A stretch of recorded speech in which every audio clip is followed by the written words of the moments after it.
Setelah pengamatan medan yang cermat, rute akhir kanal ditentukan. Pembangunan dimulai dari kota Liuyun dan dilaksanakan dalam dua bagian sekaligus. Satu bagian menuju selatan ke prefektur Longyuan, dan bagian lainnya menuju utara untuk menyambung ke Lushui.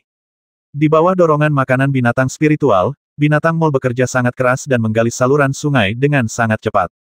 Setelah proyek kanal diluncurkan, Yesuan mulai memainkan peran sebagai penguasa kota yang lepas tangan lagi, menyerahkan semua urusan kepada bawahannya dan berjalan-jalan di sekitar perguruan tinggi. Kebanyakan orang yang tetap tinggal di perguruan tinggi untuk bekerja adalah korban bencana. Anak-anak mereka semua belajar seni bela diri dan literasi di akademi, dan kehidupan mereka jauh lebih baik dari sebelumnya. Ketika Yesuan masuk akademi, orang-orang mengenalinya dan menyapanya satu demi satu, dengan rasa terima kasih dan rasa hormat di wajah mereka. Setelah berjalan-jalan, saat aku kembali ke rumah keluarga Ye, aku melihat Gao dan Tong berlatih pedang di halaman dengan dahan-dahan pohon. Kedua anak kecil itu berlatih dengan sangat serius dan gerakan mereka pun seirama. Melihat Yesuan kembali, mereka meletakkan dahan-dahan di tangan mereka dan berlari ke arahnya dengan gembira. Titik. Yesuan menepuk kepala Tong, dan efeknya sangat nyata, langsung membuat gadis kecil itu begitu bahagia hingga ia merasa seperti melayang di udara. Dia tidak sebaik itu. Dia menjadi takut saat disentuh, seolah-olah dia akan meledak kapan saja, tetapi dia tidak melawan. Saya sibuk dengan pembangunan kanal akhir-akhir ini dan belum mengatur agar mereka berlatih bela diri, jadi saya berkata, setelah kamu kembali, tidak ada yang akan mengajarimu bela diri dan literasi. Bagaimana dengan ini? Saya akan membawamu ke akademi untuk kelas, dan kamu akan pergi ke sana setiap hari mulai sekarang. Baiklah, Tong segera mengangguk tanda setuju. Saat Yesuan berbicara, dia meraih tangan Tong dan berjalan keluar. Gou segera mengikutinya dan bersama-sama mereka berjalan menuju ruang kelas sekolah dasar Akademi Kunpeng.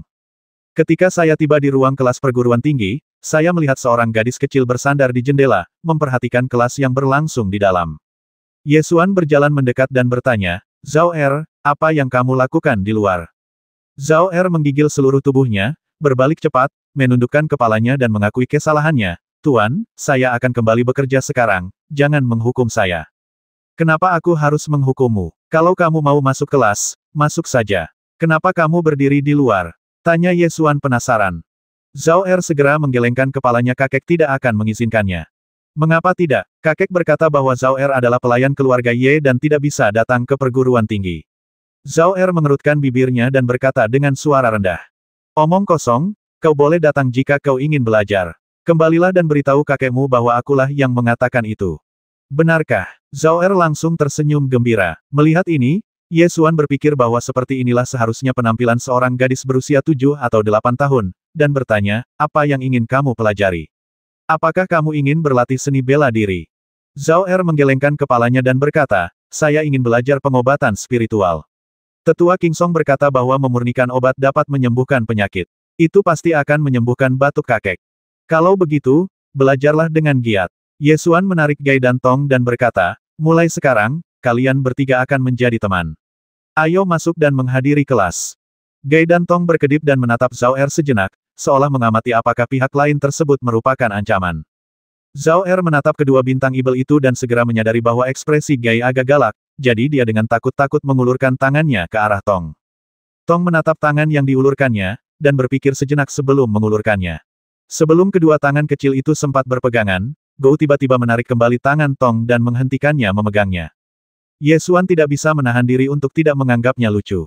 Dia mengusap kepalanya dengan kuat dan berkata sambil tersenyum, tidak bisakah kau memegang tangan kecilku? Gao sangat keras kepala dan membiarkan dirinya dimarahi, tetapi dia hanya memegang tangan saudara perempuannya. Yesuan tahu bahwa dia sedang melindungi saudara perempuannya, tetapi dia bersikap terlalu berhati-hati. Baiklah, ayo masuk dan menghadiri kelas. Zhao Er berperilaku sangat baik. Dia segera masuk ke kelas, mencari meja, membersihkan bangku, menepuk bangku, dan berkata kepada Tong, duduklah di sini. Tong kemudian menarik Gao, duduk, dan mulai mendengarkan kelas. Setelah membuat pengaturan untuk Gai dan Tong, Yesuan pergi ke ruang alkimia akademi untuk menemui sesepuh alkimia Ye Kingsong dan memberinya pengalaman alkimia tingkat keempat Kaisar Qi Jue dan resep untuk pil jiwa harimau. Ini adalah pengalaman alkimia tingkat keempat. Ambillah dan pelajari bersama alkemis tingkat ketiga di akademi, lalu mulailah mencoba menyempurnakan ramuan tingkat keempat, pil jiwa harimau. Ye Kingsong sangat gembira ketika dia mendapatkan buku pengalaman alkimia tingkat keempat, dan dia segera mulai membacanya seolah-olah tidak ada orang di sekitarnya. Setelah itu, Ye Xuan kembali ke kediamannya dan bersiap untuk memurnikan pil bintang. Ada 12 buah belimbing, 10 di antaranya digunakan untuk membeli binatang mall, dan 2 sisanya adalah yang tertua, jadi sudah waktunya untuk memurnikan pil bintang. Setelah Fang Qiangqiao memahami situasi di kota Liuyun, ia menulis surat, di mana ia menyebutkan semua hal mengenai kanal, dan kemudian mengikatkan surat itu ke kaki Yunying dan mengirimkannya ke Long Yuanzhu. Kali ini dia datang ke kota Liuyun, bukan hanya karena dia ingin datang, tetapi juga untuk mengamati kota Liuyun atas nama Qintaya. Proyek kanal berjalan lancar. Dermaga kanal juga akan dibangun dan diberi nama Liuyundu. Pada saat yang sama, berita tentang rencana kanal kota Liuyun dan pelelangan tanah feri Liuyun diumumkan secara resmi. Semua keluarga besar di kota Liuyun agak tergoda, tetapi kota Liuyun, bagaimanapun juga, dulunya adalah kota perbatasan kecil, dan keluarga-keluarga di kota itu tidak memiliki visi jangka panjang. Mereka tahu bahwa Liuyundu akan sangat makmur di masa depan, tetapi mereka tidak dapat membayangkan sampai sejauh mana. Oleh karena itu, mereka tidak begitu antusias dengan pelelangan tanah Liuyundu dan ingin membelinya dengan harga cadangan setelah pelelangan. Setelah berita tentang penggalian kanal di kota Liuyun menyebar, hal itu dengan cepat menyebabkan kehebohan di seluruh dinasti Zhou besar. Mungkin banyak orang tidak dapat melihat perubahan apa yang akan disebabkan oleh penggalian kanal di kota Liuyun, tetapi tidak kekurangan orang-orang yang bermata tajam di dinasti Zhou besar. Setelah berita hilangnya dia tersebar, langsung menarik perhatian semua pihak. Sebagian orang tetap berada di pinggir lapangan, sebagian senang melihat hal itu terjadi, namun sebagian lagi ingin menghentikan pembangunan kanal. Pembangunan terusan itu pasti akan mempengaruhi kepentingan banyak pihak. Yang pertama terkena dampak adalah kota Hongbo. Kota Hongbo terletak di sebelah timur kota Liuyun, 300 mil jauhnya. Kota ini merupakan kota tingkat ketiga dan tergolong kota yang relatif makmur di antara kota-kota tingkat ketiga. Dalam beberapa dekade, kota ini akan memiliki harapan untuk dipromosikan menjadi kota tingkat keempat. Kota Hongbo terletak di perbatasan antara Dongluzhu dan Nanhuangzhu. Setelah melewati Nanhuangzhu, rute perdagangan Wanzhou terbagi menjadi 2 rute. Satu rute menuju ke utara melalui kota Hongbo, dan rute lainnya berlanjut ke timur menuju kota tingkat 4 lainnya di Dongluzhu.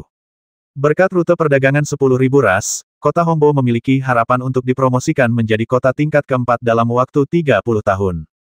Namun, setelah kanal kota Liuyun digali, kanal tersebut akan berada dalam jarak garis lurus dari rute perdagangan semua ras dan dapat langsung menuju Lushui. Asalkan terusan itu selesai dibangun, pasti akan menjadi jalur perdagangan baru. Kota Hongbo akan kehilangan jalur perdagangannya, yang akan menyebabkan penurunan pembangunan. Oleh karena itu, kanal kota Liuyun melibatkan kelompok kepentingan yang sangat besar. Pada hari ketiga setelah kanal digali, sekelompok seniman bela diri datang untuk menimbulkan masalah, dipimpin oleh Jiang Xifeng, tuan muda kota Hongbo. Jiang Xifeng memimpin anak buahnya ke lokasi konstruksi kota Liuyun dan mulai menghancurkan barang-barang tanpa penjelasan apapun. Hancurkan, hancurkan dengan keras. Siapa yang berani menggali kanal? Hancurkan sampai mati. Jiang Xifeng menendang warga sipil yang melangkah maju untuk menghentikannya dan berteriak keras. Sesuatu terjadi di Liuyundu. Liu Yunwei segera mengirimkan satu tim prajurit dan bergegas ke feri Liuyun, di mana mereka mulai bertarung dengan Jiang Xifeng dan prajurit lain dari kota Hongbo.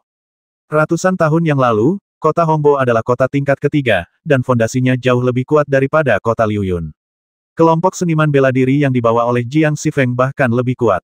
Setelah konflik sengit antara kedua belah pihak, kubu Jiang Xifeng dengan cepat memperoleh kemenangan. Para pengawal Liuyun bertempur sampai mati, pertarungan menjadi semakin sengit, dan teriakan pembasmian terus berlanjut. Jiang Xifeng menjatuhkan seorang pengawal Liuyun dengan pedangnya dan mengutuk kalian hanya sekelompok sampah dari kota kecil tingkat pertama, dan kalian masih ingin menggali kanal. Kalian sedang mencari kematian. Saat perang sedang sengitnya, Ye Xuan menerima pesan itu, melangkah ke udara, muncul di udara di atas Liuyundu, mengangkat tangan kanannya, dan mengaktifkan teknik pedang surgawi. Pedang Kunpeng melayang di depan telapak tangannya, memadatkan kekuatan pamungkas. Tekanan yang kuat dan dahsyat memancar, seketika mengejutkan para prajurit yang ada di bawah dan membuat mereka mendongak untuk mencari sumber tekanan tersebut. Ye Xuan berteriak dengan suara yang dalam siapapun yang bergerak sembarangan akan mati. Titik titik titik. Titik titik titik. Para seniman bela diri yang hadir merasakan tekanan kuat ini dan tahu bahwa seorang pria kuat telah muncul, jadi mereka segera menghentikan apa yang mereka lakukan dan tidak berani bergerak. Hanya Jiang Xifeng yang mendongak dan melihat Ye Xuan. Dia menunjukkan kebencian di wajahnya dan mendengus dingin. Ye, kamu lagi. Kamu pecundang, kamu berani menggali kanal di sini. Kamu mencari kematian. Sambil berkata demikian, dia meraih seorang buruh yang sedang membangun Feri Liu Yun di kakinya, mengangkat pedangnya dan menebas, bersiap untuk memotong kepala buruh itu agar dia menjadi contoh. Begitu dia mengangkat pedangnya, cahaya dingin melintas di mata Ye Xuan. Pedang Kunpeng mengeluarkan suara dentang, berubah menjadi aliran cahaya dan melesat keluar, menembus tubuh Jiang Xifeng dengan embusan dan memaku dia ke tanah. Jiang Xifeng jatuh ke tanah, memuntahkan darah, menatap pedang yang tertancap di dadanya dengan mata terbelalak, dan berkata dengan tak percaya kau, beraninya kau membasmiku. Ah! Warga sipil yang awalnya ditangkap oleh Jiang Xifeng sangat ketakutan hingga seluruh tubuhnya gemetar, berteriak panik, dan merangkak pergi. Para prajurit dari kota Hongbo di sekitar melihat penguasa kota muda itu terbasmi, dengan ekspresi ngeri dan tidak percaya di wajah mereka. Mereka menatap dengan mata terbuka lebar, tidak bergerak, takut bahwa mereka akan menjadi orang berikutnya yang tertusuk pedang di dada. Ye Xuan perlahan melayang turun dan berjalan di depan Jiang Xifeng dengan tatapan dingin. Jiang Xifeng mengangkat tangannya dengan sekuat tenaga, menunjuk ke arah Ye Xuan, dan berkata dengan gigi terkatup kamu berani membasmiku. Apakah kamu tahu apa konsekuensinya? Ye Xuan mengerutkan bibirnya dan mencibir, siapapun yang bertindak gegabah akan mati. Aku menepati janjiku. Selain itu, siapapun yang berani membasmi orang-orang kota Liu Yun akan mati, tidak peduli siapapun orangnya. Begitu kata-kata ini keluar, orang-orang kota Liu Yun yang bersembunyi dalam ketakutan semuanya menunjukkan rasa terima kasih di wajah mereka, berlutut dan berteriak Tuan kota itu perkasa. Tuan kota itu perkasa. Kau sudah mati. Ayahku, pasti akan, membalas dendamku. Jiang Xifeng berkata sambil menggertakkan giginya dan tiba-tiba memuntahkan seteguk darah. Darah mengalir ke dalam trakeanya dan ia mulai batuk dengan keras. Semakin ia batuk, semakin banyak darah yang keluar dari mulutnya. Akhirnya, darah mengalir ke paru-parunya dan ia meninggal. Ye Xuan menghunus pedang Kunpeng, melihat sekeliling, dan berteriak dengan suara yang dalam para penjahat kota Hongbo, kalian semua berlutut. Kalau tidak, aku akan membasmi kalian tanpa ampun. Begitu teriakan itu terdengar, aura seorang pendekar bela diri yang sakti menyebar keluar, membuat semua pendekar di kota Hongbo gemetar ketakutan. Celepuk, prajurit pertama dari kota Hongbo berlutut, diikuti oleh yang lain yang berlutut satu demi satu. Ye Xuan mengangkat tangannya dan memerintahkan tangkap mereka dan bawa mereka ke penjara bawah tanah. Siapapun yang melawan akan dibasmi. Ya, Liu Yuncheng segera melangkah maju, mengunci semua prajurit dengan rantai besi, dan membawa mereka ke ruang bawah tanah. Setelah menyelesaikan konflik, Ye Xuan memerintahkan dokter kota untuk datang dan membalut yang terluka, dan kemudian memerintahkan Liu Yundu untuk terus bekerja. 2 jam kemudian, matahari terbenam. Sekelompok orang lain dengan menunggang kuda bergegas datang dari arah kota Hongbo.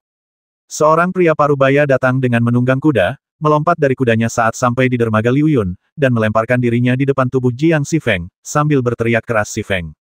Xifeng, siapa yang membasmimu? Siapa yang membasmimu? Kelompok orang ini tidak lain adalah penguasa kota Hongbo, Jiang Juedian, dan sekelompok prajurit dari kota Hongbo. Jiang Juedian awalnya sedang mendiskusikan masalah dengan wali kota beberapa kota besar di provinsi Donglu ketika dia tiba-tiba menerima berita bahwa putranya telah dibasmi, dan dia segera bergegas bersama anak buahnya. Siapa yang membasminya? Teriaknya dengan marah. Saya, sebuah suara terdengar dari tumpukan batu. Ye Xuan duduk di batu terbesar dan menatap orang-orang di bawah dengan tenang. Jiang Juedian mengangkat jarinya dengan keras dan berteriak dengan marah, mengapa kau ingin membasmi anakku? Menurut hukum besi kota Liu Yun, siapapun yang membasmi warga kota Liu Yun akan dihukum mati. Kata Ye Xuan. Xifeng adalah putraku, tuan muda kota Hongbo. Bagaimana dia bisa sama dengan para petani ini? Jiang Juedian meraung. Jangan sebut-sebut tuan muda kota Hongbo. Bahkan jika Kaisar Giok berani datang ke kota Liu Yunku untuk membasmi orang, dia harus siap mati. Ye Xuan berkata dengan suara dingin, matanya sedingin pisau dan sikapnya keras dan sombong. Jiang Juedian menunjuk Ye Xuan dengan marah dan berteriak, kau harus membayar nyawa anakku. Ye Xuan melengkungkan bibirnya dan mencibir baiklah, di panggung hidup dan mati, siapapun yang mati pantas mati. Ketika Jiang Juedian mendengar tentang tahap hidup dan mati, secercah keraguan melintas di matanya. Dia langsung mengerutkan kening dan menatap Ye Xuan, mencoba melihat tingkat kultivasi Ye Xuan. Melihatnya seperti ini, Ye Xuan perlahan-lahan melepaskan kekuatan Myriad Words Demonic Dragon untuk menutupi tubuhnya dan menghalangi orang lain mendeteksinya. Kemudian dia bercanda berkata, kenapa, kamu tidak berani naik ke panggung hidup dan mati? Jika kamu benar-benar punya nyali untuk naik ke panggung hidup dan mati dan melawanku sampai mati, aku akan menghormatimu sebagai seorang pria. Tapi ini semua yang kamu miliki. Kembalilah dan hisap susumu. Dasar bocah nakal, beraninya kau menantangku seperti ini. Jiang Juedian sangat marah, tetapi dia telah hidup terlalu lama dan sangat licik. Dia juga tidak dapat melihat tingkat kultivasi Ye Xuan dan tidak berani langsung menerima pertarungan hidup dan mati. Semakin Ye Xuan memprovokasi dia, semakin dia khawatir bahwa ada sesuatu yang mencurigakan dalam kultivasi Ye Xuan. Situasinya sempat menemui jalan buntu. Ye Xuan mencibir dan berkata, saya berani berjuang untuk rakyat kota Liuyun. Apakah Anda berani? Kau, Jiang Juedian sangat marah hingga wajahnya membiru, tetapi dia tidak berani menerima pertarungan hidup dan mati. Tepat pada saat ini, seorang pria parubaya lain dengan pakaian yang indah dan sikap yang luar biasa datang dan mendarat di samping Jiang Juedian. Dia melirik Ye Xuan dan berkata, anak muda, mengapa kamu harus begitu agresif dalam melakukan sesuatu? Tidakkah kamu tahu bahwa bersikap terlalu agresif akan menyebabkan kegagalan? Terlalu sulit untuk dihancurkan. Ye Xuan menarik sudut mulutnya dan terkekeh benda yang mudah pecah bukan karena terlalu keras, tetapi karena tidak cukup kuat. Tidak cukup keras. Ketika Jiang Juedian melihat orang ini datang, dia segera berbalik dan berkata, Tuan Kota Han, Anda datang di waktu yang tepat. Kota kecil seperti Liuyun benar-benar mengambil inisiatif untuk menggali kanal, menghancurkan urat tanah Zhou Agung saya, dan sekarang mereka telah membasmi putra saya Si Feng. Tuan Kota Han, tolong bantu saya. Ye Xuan melirik sekilas ke arah Tuan Kota Han ini dan menemukan bahwa pria ini jauh lebih baik daripada Jiang Juedian dalam hal temperamen dan kultivasi. Dan dilihat dari sikap Jiang Juedian terhadap lelaki ini seharusnya menjadi penguasa sebuah kota besar. Mereka muncul di sini, kemungkinan besar untuk kanal. Selain mempengaruhi kepentingan kota Hongbo, pembangunan kanal juga memberikan dampak terbesar pada kota tingkat keempat, kota Jinluo. Kota Jinluo dan kota Hongbo serupa, keduanya terletak di jalur perdagangan semua ras. Setelah kanal di kota Liuyun selesai dibangun dan rute perdagangan dialihkan, kota Jinluo pasti akan kehilangan dukungan perdagangannya dan menderita kerugian besar. Ye Xuan memandang Tuan Kota Han ini dan bertanya, dari kota Jinluo. Namaku Han Chengxin, penguasa kota Jinluo. Han Chengxin meletakkan tangannya di belakang punggungnya, berpose sebagai atasan. Bagaimanapun juga, kota Jinluo adalah kota tingkat keempat. Sebagai penguasa kota, Han Chengxin sudah menjadi orang yang sangat terhormat di Zhou Agung. Apakah kau di sini untuk menghentikanku menggali kanal juga? Ye Xuan menatapnya dan bertanya dengan nada datar. Menggali kanal pasti akan mengubah urat nadi daratan Kyushu dan mendatangkan bencana, jadi tentu saja kita harus menghentikannya. Han Chengxin memasang sikap seperti orang tua bijak yang sedang mendidik juniornya, dengan kepala tegak dan kedua tangan di belakang punggungnya, tampak sangat berkuasa. Ye Xuan terkekeh dan berkata, tidak ada orang bodoh, jadi tidak perlu mengatakan omong kosong seperti itu. Hanya saja kanal itu akan memengaruhi rute perdagangan semua ras dan memengaruhi kepentingan Anda. Anda mengatakannya seolah-olah Anda tidak mementingkan diri sendiri. Han Chengxin belum pernah melihat lawan seperti itu yang akan menunjukkan sifat aslinya sejak awal. Wajahnya menjadi gelap dan dia mendengus, nak, jangan bilang aku tidak memperingatkanmu. Kali ini, 12 penguasa kota Dongluzu berkumpul di kota Hongbo hanya karena kamu begitu sembrono dan berani menggali tanah sesuka hati. Jika kamu membocorkan kekayaan Zhou Agungku, kamu tidak akan pernah bisa menebus dosa-dosamu bahkan jika kamu mati 1000 kali. 12 penguasa kota, ... Ye Xuan mengerutkan kening dan berpikir hati-hati tentang peta Kyushu. Penyelesaian kanal seharusnya tidak memengaruhi kepentingan banyak kota. Wah, apakah kamu takut sekarang? Han Chengxin langsung mencibir ketika melihat perubahan ekspresi Ye Xuan. Ye Xuan menggelengkan kepalanya dan tersenyum, berkata tujuan membangun kanal ini bukan hanya keuntungan kecil yang kau lihat dalam pandangan sempitmu. Bahkan jika aku harus menjadi musuh semua kota kuat di Dongluzu, aku pasti akan menggali kanal ini. Dasar bocah nakal, Han Chengxin sedikit marah. Jiang Juedian mengipasi api dan berkata, Tuan Kota Han, mengapa Anda masih membuang-buang waktu berbicara dengannya? Tangkap dia dan hukum dia, dan lihat apakah dia masih berani membantah. Penguasa kota tingkat 4 pasti memiliki kultivasi yang pastinya tidak kalah dengan Wu Zunjing. Mata Ye Xuan sedikit gelap, tetapi dia tetap berdiri dan berkata dengan keras tidak ada seorang pun di dunia ini yang dapat menghentikan pembangunan kanal. Jika kamu ingin menghentikan proyek kanal, kamu harus membasmiku di panggung hidup dan mati. Han Chengxin menyipitkan matanya sedikit, dan sedikit niat membasmi terpancar di matanya. Tepat pada saat ini, 10 orang lagi datang dari langit, masing-masing dari mereka adalah orang kuat dengan kultivasi yang kuat. Ketika orang pertama mendengar kata-kata Ye Xuan, dia tertawa terbahak-bahak dan berkata, dari mana kamu mendapatkan anak bodoh ini? 12 penguasa kota telah berkumpul, berapa banyak dari mereka yang bisa kamu lawan? 10 orang melangkah ke udara dan mendarat di depan Liu Yunfei. Masing-masing dari mereka memiliki sikap yang luar biasa.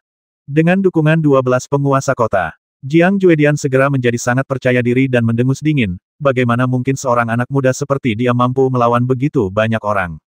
Siapapun dari 12 penguasa kota kita dapat membasminya. Ye Xuan menoleh untuk menatapnya dan terkekeh, siapapun bisa membasmiku. Hebat, kalau begitu, itu kamu. Siapapun yang tidak berani melangkah ke panggung hidup dan mati adalah orang menyebalkan. Wajah Jiang Juedian tiba-tiba berubah gelap seperti dasar panci. Dia juga salah satu dari 12 penguasa kota, tetapi dia tidak dapat mengetahui kekuatan Ye Xuan.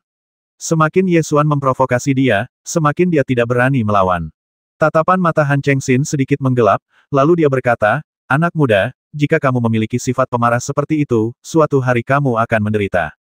Gulungan, Ye Xuan membentaknya sambil mengumpat, "Berhentilah berpura-pura menjadi orang tua yang bijak.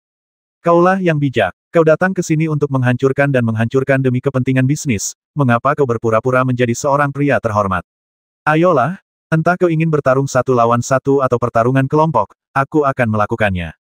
Kutukan ini sangat memuaskan, tetapi wajah ke-12 penguasa kota tiba-tiba menjadi sangat jelek. "Wah, kami memberimu kesempatan agar kami tidak menyakiti atau membasmimu.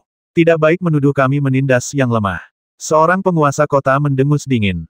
"Jangan khawatir, agak sulit bagi kalian untuk menyakitiku." Ye Xuan terkekeh. "Kau," wajah para penguasa kota tampak muram, dan beberapa dari mereka dipenuhi amarah, memperlihatkan aura kuat sebagai penguasa kota. Untuk sesaat, tekanan kuat melanda dari segala arah, dan atmosfer turun ke titik beku.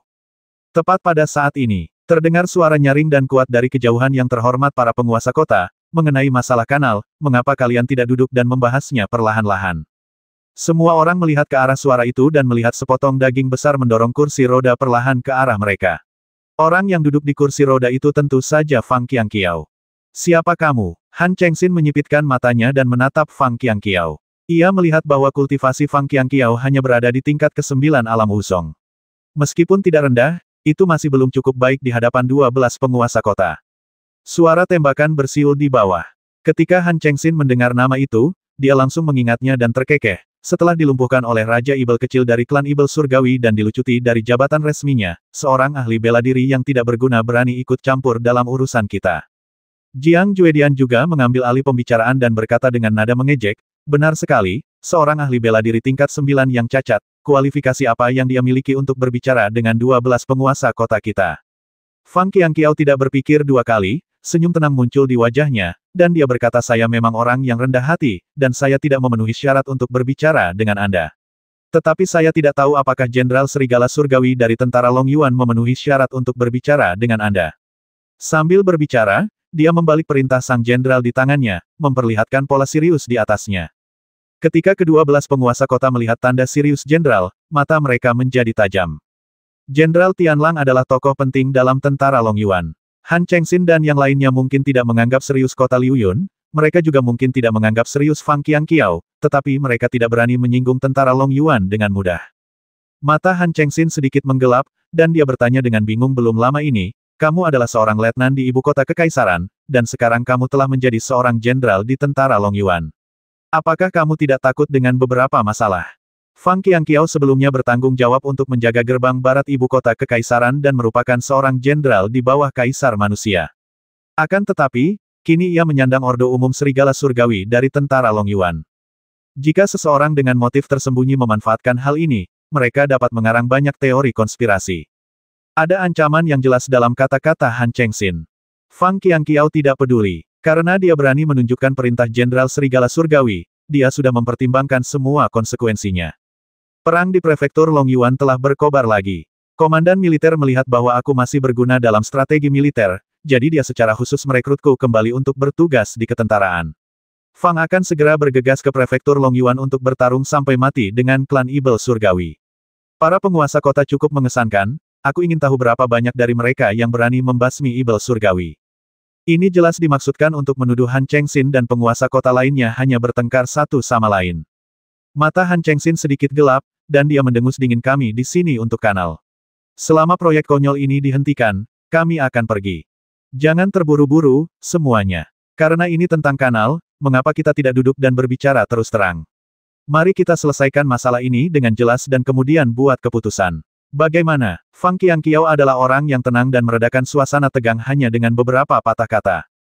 Han Chengxin dan yang lainnya melihat bahwa masalah ini melibatkan tentara Long Yuan, jadi mereka tidak berani menindas mereka terlalu banyak, jadi mereka setuju dan berkata, baiklah, kalau begitu duduk dan bicara. Rumah Tuan Kota, ruang pertemuan. Ye Xuan, Fang Qianqiao, dan 12 penguasa kota negara bagian Donglu duduk di meja panjang, saling berpandangan dengan ekspresi masing-masing, dan setiap orang memiliki pikiran mereka sendiri dalam benak mereka. Setelah mengetahui bahwa kota Liuyun mendapat dukungan dari tentara Long Yuan, Han Chengxin dan yang lainnya hanya ingin menghentikan pembangunan kanal dan tidak ingin membuat musuh dengan kota Liuyun. Hanya mata Jiang Juedian yang penuh dengan kebencian, tetapi dia tidak bisa menunjukkannya saat ini. Han Chengxin melirik semua orang dan berkata, kami, 12 penguasa kota, datang ke sini hanya untuk satu hal. Selama kota Liuyun menghentikan proyek kanal, kami akan segera pergi dan tidak akan pernah mempermalukan kota Liuyun.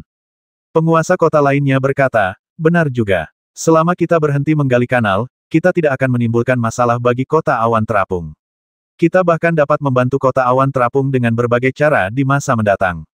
Ye Xuan tidak menunggu mereka melanjutkan, dan menunjukkan sikapnya dengan jelas di mata kalian, kanal ini hanyalah ajang kompetisi kepentingan dengan kalian, tetapi bagiku, kanal ini memiliki makna yang lebih penting, jadi tidak ada seorang pun yang dapat menghentikanku menggali kanal ini. Anak muda, jangan terlalu agresif. Han Chengxin mendengus dingin, lihat baik-baik, ada 12 penguasa kota di sini, masing-masing dari mereka adalah penguasa kota tingkat keempat. Jika kamu menyinggung kami, kamu akan menderita. Fang Qianqiao melihat kedua belah pihak akan bertengkar lagi, jadi dia segera berbicara untuk meredakan suasana semuanya. Jangan cemas. Jika kalian ingin menghentikan kami menggali kanal, mengapa kalian tidak memberitahu kami alasan kalian terlebih dahulu? Han Chengxin mendengus, alasan apa lagi yang kau butuhkan? Aku juga tidak akan menyembunyikannya. Kanal telah dibangun, dan rute perdagangan semua ras telah dialihkan. Kota Jinluoku telah kehilangan rute perdagangannya, dan kita akan kelaparan di masa depan. Dia berhenti sejenak dan terus mencibir, pada akhirnya, kalian menggunakan kanal ini untuk bersaing demi kepentingan kota Jinluo dan kota Hongbo. Kalian ingin merampas semua kepentingan dari kami. Karena ini adalah perebutan kepentingan, jangan salahkan kami karena bersikap kejam. Fang Qianqiao tidak membantah, tetapi menatap Ye Xuan. Dia merasa bahwa pertanyaan ini harus dijawab oleh Ye Xuan. Ye Xuan berdiri, berbalik dan melihat peta di dinding, lalu bertanya apakah menurutmu kanal ini hanya digunakan untuk bersaing denganmu demi kepentingan. Apalagi, Han Chengxin dan yang lainnya bertanya sambil mencibir. Ye Xuan mengulurkan tangannya dan mengetuk peta, sambil berkata, lihat baik-baik. Mari kita bahas rute perdagangan semua ras terlebih dahulu. Jika rute perdagangan tetap sama, rutenya akan berputar di sekitar Long Yuanzhou hingga Nanhuangzhou, lalu ke utara menuju Donglusu. Saya ingin bertanya, untuk karavan biasa, berapa hari yang dibutuhkan untuk menempuh rute ini? Kedua belas penguasa kota saling berpandangan, tidak mengerti apa yang ingin dikatakan Ye Xuan. Han Chengxin memikirkannya sejenak lalu menjawab, sebulan, pada akhirnya akan sampai di sana. Jika rute perdagangan semua ras melewati provinsi Long Yuan melalui provinsi Nanhuang, meskipun jalannya datar dan mudah dilalui, akan memakan waktu setidaknya lebih dari sebulan karena jalannya memutar yang panjang. Jika itu adalah karavan yang mengangkut banyak barang, bahkan akan memakan waktu 2 bulan.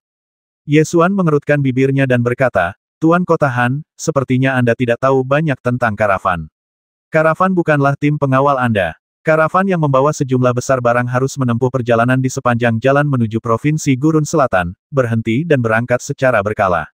Terkadang butuh waktu 2 bulan untuk menempuh perjalanan. Ye Xuan kemudian menunjuk ke lokasi kanal dan berkata, lalu, apakah kamu tahu berapa lama waktu yang dibutuhkan bagi kafilah untuk berlayar ke utara dari prefektur Long Yuan ke kota Liuyun jika kanal itu dibangun? Han Chengxin dan penguasa kota lainnya tidak menjawab karena mereka tidak memperhitungkannya dengan cermat, tetapi mereka tahu bahwa waktunya pasti akan sangat singkat. Kamu tidak tahu jawabannya. Kalau begitu, biar ku beritahu, kalau kita menggunakan hewan terbang untuk menarik perahu, kita bisa sampai di sana dalam 1 hari. Ye Xuan melirik para penguasa kota dan bertanya dengan keras apa perbedaan antara 1 hari dan 2 bulan. Sekarang kalian mengatakan bahwa aku hanya bersaing denganmu untuk kepentingan. Karavan hanya membutuhkan waktu 1 hari untuk mencapai kota Liuyun dari Provinsi Long Yuan, yang merupakan perbedaan besar dibandingkan dengan mengambil jalan memutar melalui Provinsi Nanhuang. Saat mengambil jalan memutar melalui Southern Wilderness, rombongan juga perlu mempertimbangkan monster yang berkeliaran di Southern Wilderness. Mereka harus sangat berhati-hati, dan rombongan sering diserang oleh monster di Southern Wilderness.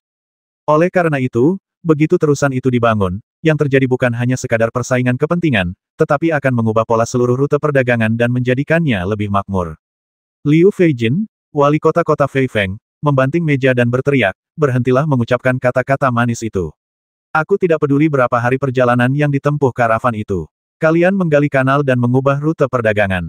Kalian bersaing untuk kepentingan kami. Kalian merampas makanan dari mulut harimau. Kalian tahu akibatnya. Han Chengxin juga membanting meja dan berkata, benar sekali. Begitu kanal ini dibangun, semua kepentingan kita akan ditelan olehmu. Kamu sedang bermimpi. Manfaat, kepentingan, semua kepentingan. Di matamu, yang terlihat hanyalah kepentingan. Ye Xuan melirik sekelompok orang dengan dingin, dengan lapisan dingin di matanya. Nak, berhentilah berpura-pura. Kau membangun kanal ini hanya untuk bersaing mendapatkan keuntungan. Kita semua di sini untuk mendapatkan keuntungan, jadi berhentilah bersikap bodoh. Teriak Liu Feijin, penguasa kota Feifeng. Ekspresi Ye Xuan berangsur-angsur mengeras, dan dia mengangkat kepalanya dan berkata di matamu yang picik, ini semua tentang keuntungan, tetapi bagiku, arti penting kanal ini jauh lebih dari itu. Kita memang picik, nak. Han Chengxin dan yang lainnya langsung geram. Ye Xuan tidak memberi mereka kesempatan untuk berdebat. Dia meninggikan suaranya, menunjuk lokasi kota Tufang di prefektur Longyuan pada peta, dan berteriak kepada 12 penguasa kota lihat baik-baik. Ini adalah kota Tufang. Tentara Longyuan telah menempatkan pasukan yang kuat di sini. Namun, ini memang bagian belakang tentara Longyuan, dan hampir mustahil untuk menghadapi pasukan klan Tianyao. Kamu bilang kamu tidak picik, lalu datang dan katakan padaku, mengapa tentara Longyuan menempatkan pasukan yang kuat di sini. Han Chengxin dan yang lainnya tercengang mendengar teriakan itu, Liu Feijin berpikir keras, dan wajah Jiang Juedian masih penuh dengan kebencian.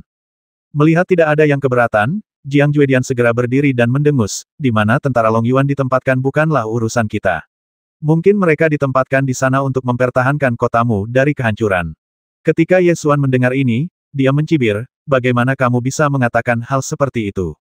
Aku ingin tahu apakah ke-12 penguasa kota yang hadir di sini juga berpikiran sama. Han Chengxin, Liu Feijin dan 11 penguasa kota lainnya langsung menunjukkan ekspresi jijik di wajah mereka. Mereka melirik Jiang Juedian dan mengutuk dalam hati, dasar rekan setim yang bodoh. Dia bahkan bisa mengatakan bahwa tentara Longyuan ditempatkan di kota Tufang untuk mempertahankan kota Liuyun. Otaknya benar-benar tidak ada harapan. Liu Feijin berpikir lama sebelum berkata, kita harus waspada terhadap pasukan klan Ibel Surgawi yang melewati ngarai Yuelong dan menyerang pasukan Longyuan dari belakang.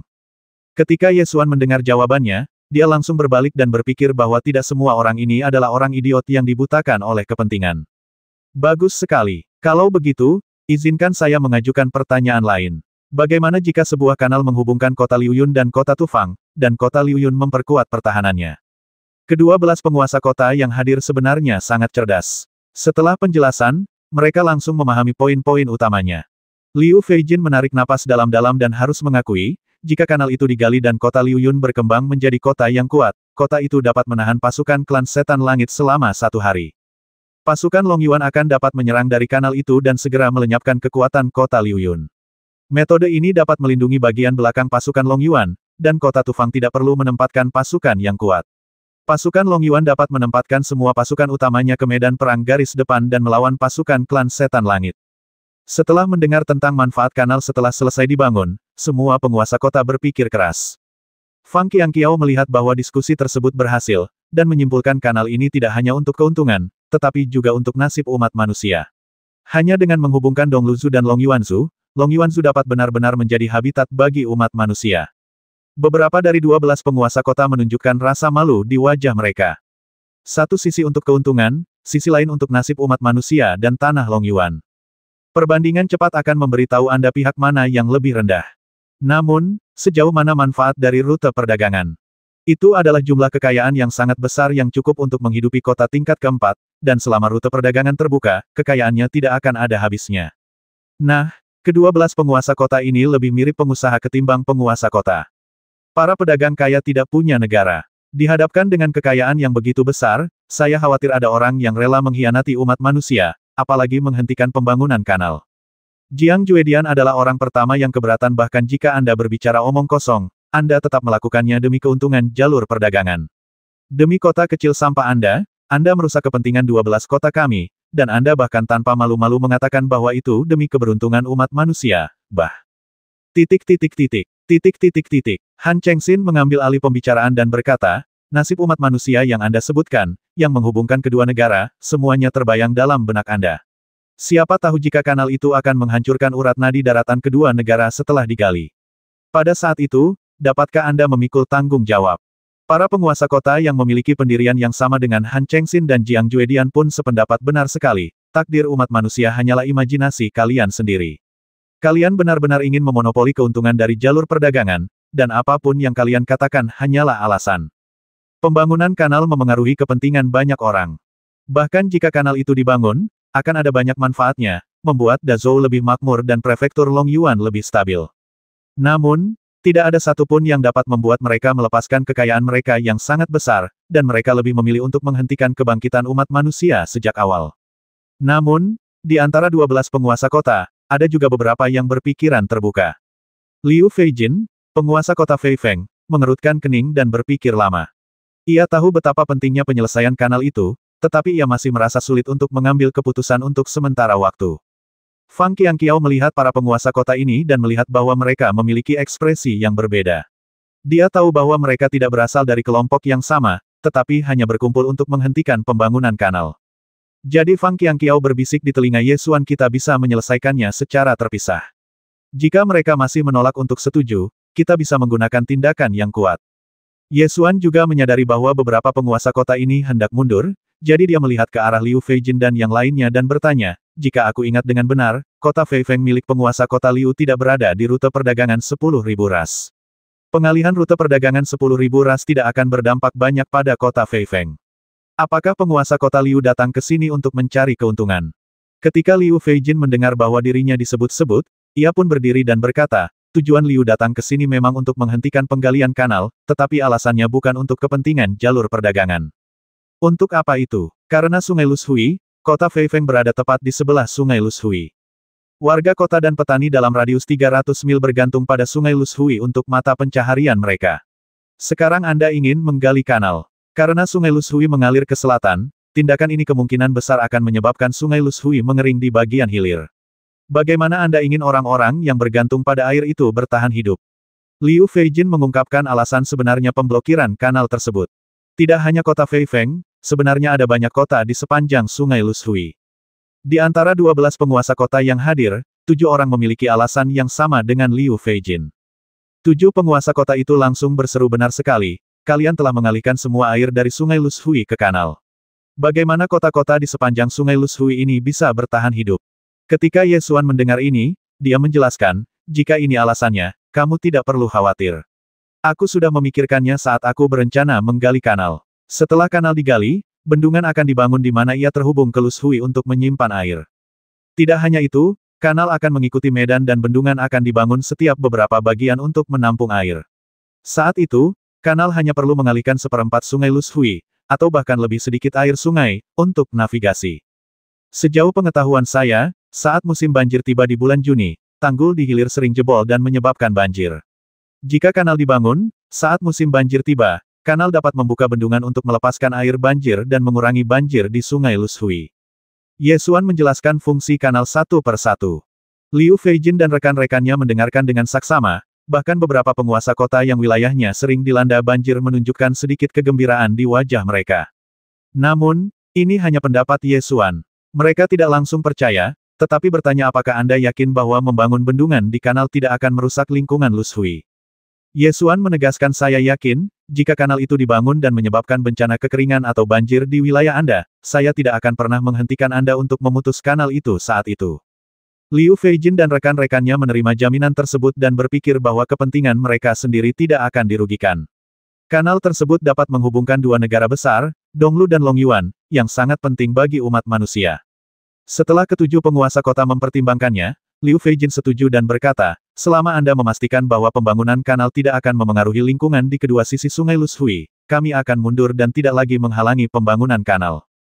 Jiang Juedian dan Han Chengxin melihat bahwa 7 penguasa kota telah mundur, dan segera berkata dengan marah, apa maksudmu? Ketika kalian datang ke sini, kalian mengatakan bahwa kalian akan bersatu melawan musuh bersama. Apa maksudmu dengan bersikap bimbang sekarang? Liu Feijin berkata tanpa ekspresi. Kanal ini menghubungkan dua negara bagian Donglu dan Longyuan, menjadikan Longyuan sebagai habitat bagi umat manusia. Selama berhasil, itu akan menjadi pencapaian yang belum pernah terjadi sebelumnya. Sebagai manusia, tentu saja saya tidak boleh menghentikannya. Kalian semua adalah orang-orang bermuka dua. Jiang Juedian mengumpat dengan marah, lalu menoleh ke Ye Xuan dan mengumpat, kalian berasal dari kota rendahan, jika kalian ingin menggali kanal, kalian harus membasmiku terlebih dahulu. Ye Xuan melengkungkan bibirnya dan mendengus dingin. Selama kamu berani melangkah ke panggung hidup dan mati, aku akan membasmimu dalam 1 menit. Kau, Jiang Juedian menggertakkan giginya, tetapi matanya berbinar. Semakin tangguh Ye Xuan, semakin ia tidak berani menghadapi pertarungan hidup dan mati. Jiang Juedian melihat ke arah Han Chengxin dan 4 penguasa kota lainnya yang berkepentingan dengan jalur perdagangan, dan berkata, bagaimana dengan kalian? Apakah kalian hanya akan melihat sekelompok orang rendahan ini merebut jalur perdagangan kita? Dan dia ingin mengambil semuanya untuk dirinya sendiri. Bagaimana kita bisa membiarkannya hidup jika dia begitu serakah? Benar sekali, Tuan Ye, jangan kira kami tidak akan melakukan apapun kepadamu hanya karena kamu memiliki tanda Jenderal Serigala Surgawi dari tentara Longyuan. Menggali kanal itu seperti membuat luka di tanah umat manusia kita. Ketika saatnya tiba, takdir umat manusia akan terputus, dan kematianmu tidak akan disayangkan. Han Chengxin menegur. Ye Xuan melirik 5 penguasa kota termasuk Jiang Juedian dan Han Chengxin, dan tahu bahwa kelima orang ini datang untuk kepentingan jalur perdagangan. Dalam masalah ini, mereka bukan penguasa kota, tetapi pengusaha. Manfaat dari jalur perdagangan itu terlalu besar. Sekalipun kanal itu dapat membuat umat manusia lebih sejahtera, mereka lebih suka memutus jalan menuju kesejahteraan umat manusia demi keuntungan. Jiang Juedian, Han Chengxin dan 3 penguasa kota lainnya bergabung dan mengancam kami. 5 penguasa kota, bersama-sama memperingatkan Anda untuk segera berhenti menggali kanal. Jika tidak, dengan kekuatan kami berlima, kami dapat dengan mudah menghancurkan kota Liuyun Anda. Kelima orang itu meledak dengan momentum yang sama, meliputi semua arah. Tekanannya begitu kuat sehingga membuat orang terengah-engah. Basis kultivasi kelima orang itu tidak kalah dengan Wu Zunjing. Akan tetapi, kota Liuyun baru saja menjadi terkenal belum lama ini, dan selain Ye Xuan dan Fang Qiangqiao, tidak ada seorang pun yang setingkat dengan sekte bela diri di kota itu.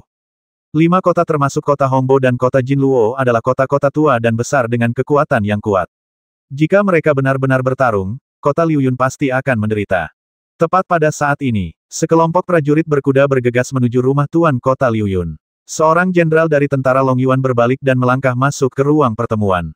Ia membungkuk kepada Ye Xuan dan berteriak dengan suara kasar, laporkan. Komandan pengawal pribadi tentara Longyuan, Jenderal Serigala Surgawi Huo Jiping, memberi hormat kepada Tuan Muda. Ye Xuan pernah melihat pria ini ketika dia berada di rumah Jenderal Ilahi. Dia adalah komandan pengawal pribadi Qin Tai A dan biasanya mengikuti Qin Tai A dari dekat. Mengapa kamu di sini? Bagaimana situasi terkini di Longyuansu? Tanya Ye Xuan. Huo Jiping berdiri tegak, melirik ke-12 penguasa kota yang hadir, dan menjawab dengan suara nyaring dan kuat. Jenderal memimpin pasukannya untuk menghadapi suku Fatian dari klan Ibel Surgawi di luar kota Wangbei.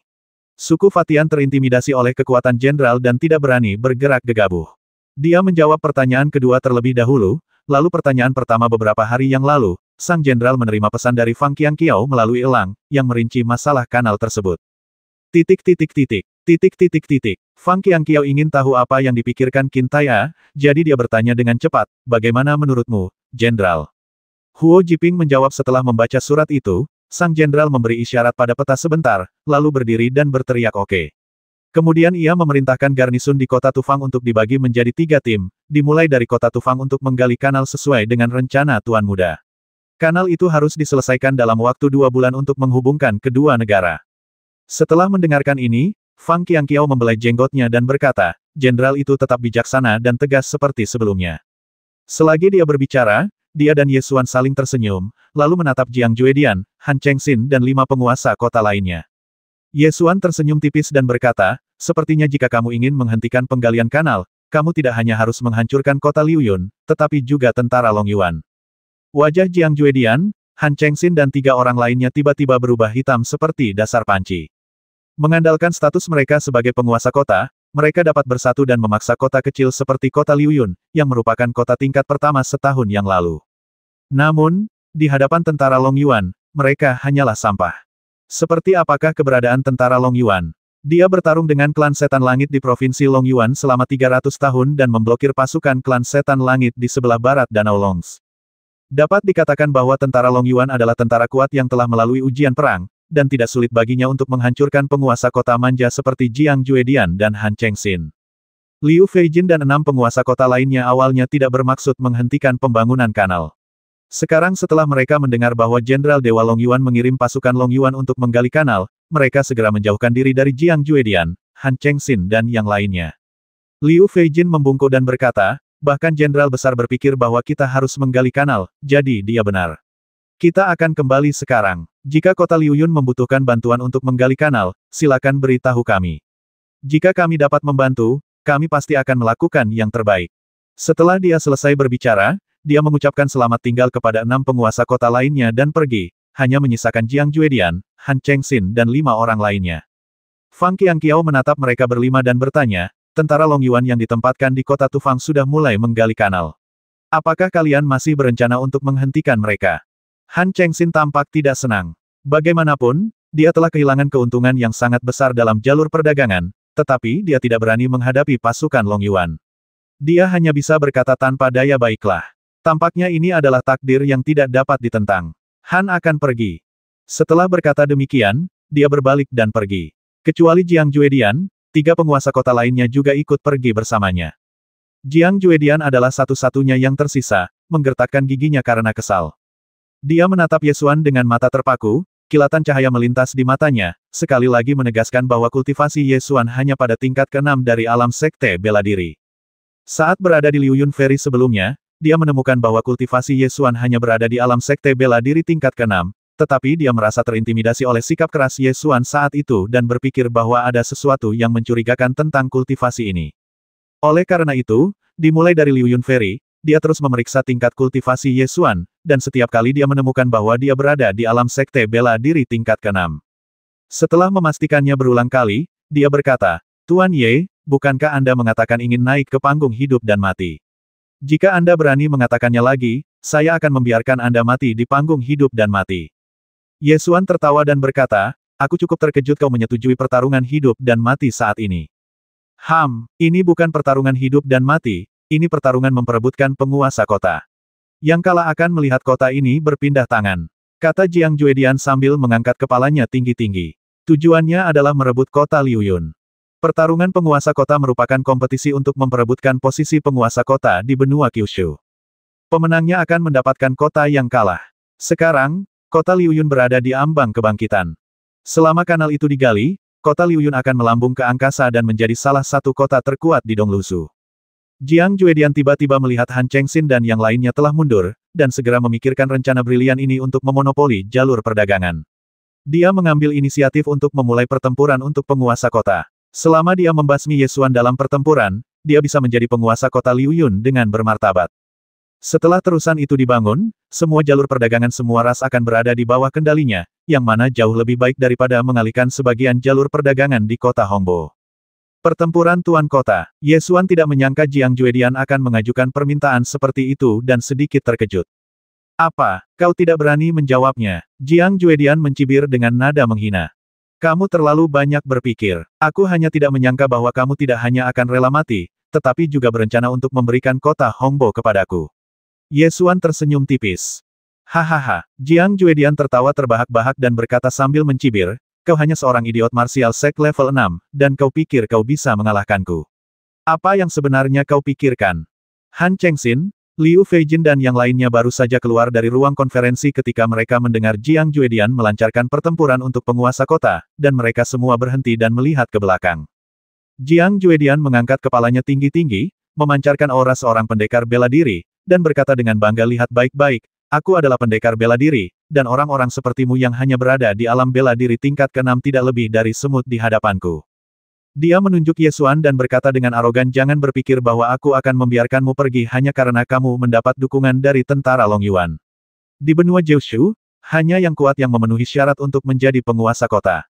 Pertempuran untuk penguasa kota adalah sakral. Bahkan jika Qintaya berdiri di sini, dia tidak dapat menghentikanku untuk membasmimu dalam pertempuran untuk penguasa kota.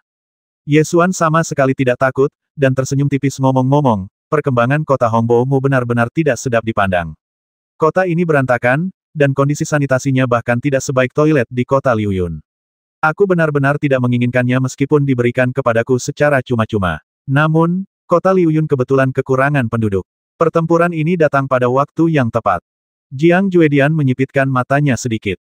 Melihat ekspresi santai Ye Xuan, dia mulai merasa curiga dan sedikit khawatir. Dia tiba-tiba mengirim pesan kepada Han Chengxin dan berkata, Tuan Kota Han, murid pembagi kehidupan Anda adalah yang paling akurat dalam menilai tingkat kultivasi seseorang. Berapa tingkat kultivasi anak bernama Ye ini? Mata Han Chengxin bersinar dengan cahaya, dan dia mentransmisikan suaranya puncak alam Wuzong tingkat ke-6, tepatnya. Ketika Jiang Juedian mendengar jawaban ini, senyum muram langsung muncul di wajahnya. Dia mengulurkan tangannya dan menunjuk ke arah panggung hidup dan mati. Kamu hanyalah semut marsial sek tingkat 6, menggertak. Jika kamu punya nyali, tantang City Lord untuk bertarung. Aku ingin kamu tahu bahwa aku, Jiang Juedian, bukanlah seseorang yang bisa kamu ganggu. Pertarungan penguasa kota merupakan kompetisi untuk memperebutkan posisi penguasa kota di benua Kyushu, dan pembasmian tidak diperbolehkan. Di alun-alun pusat kota Liuyun, di sekitar panggung hidup dan mati, 11 penguasa kota termasuk Han Chengxin dan Liu Feijin tidak pergi. Mereka semua tetap tinggal dan bersiap untuk menyaksikan pertempuran antara penguasa kota ini. Warga kota Liuyun tidak berkumpul di sekitar alun-alun untuk menyaksikan kegembiraan itu, tetapi menunjuk dan berbicara. Jiang Juedian tidak sabar untuk melangkah ke panggung hidup dan mati dan berteriak kepada semua orang di sekitarnya, dengarkan aku, semua orang tak tersentuh di kota Liuyun. Tunggu sampai aku membasmi penguasa kotamu, dan aku akan menjadi penguasa kotamu yang baru. Perhatikan aku dengan saksama, karena akulah yang akan mengendalikan nasibmu mulai sekarang. Mereka yang mematuhiku akan makmur, dan mereka yang tidak mematuhiku akan binasa. Kamu terlalu banyak berpikir. Ye Xuan tidak bisa berkata apa-apa lagi dengan imajinasi orang ini. Bahkan sebelum pertarungan dimulai, dia sudah memikirkan cara untuk pamer di depan orang-orang kota Liuyun. Ye Xuan perlahan melangkah ke panggung hidup dan mati dan datang ke tengah panggung. Dia tidak melepaskan auranya, tetapi berdiri di bawah tekanan cermin seni bela diri Jiang Juedian. Dia masih tenang, seolah-olah dia mandiri dan tak tertandingi, dengan semacam keberanian yang dapat tetap tenang dan tenang bahkan jika langit runtuh di depannya. Tahap hidup dan mati. Liu Feijin, Han Chengxin dan yang lainnya berdiri dengan tangan di belakang punggung, menatap dua orang di atas panggung. Han Chengxin mengerutkan bibirnya dan berkata dengan sedikit iri, Jiang Juedian benar-benar pandai mengambil barang murah.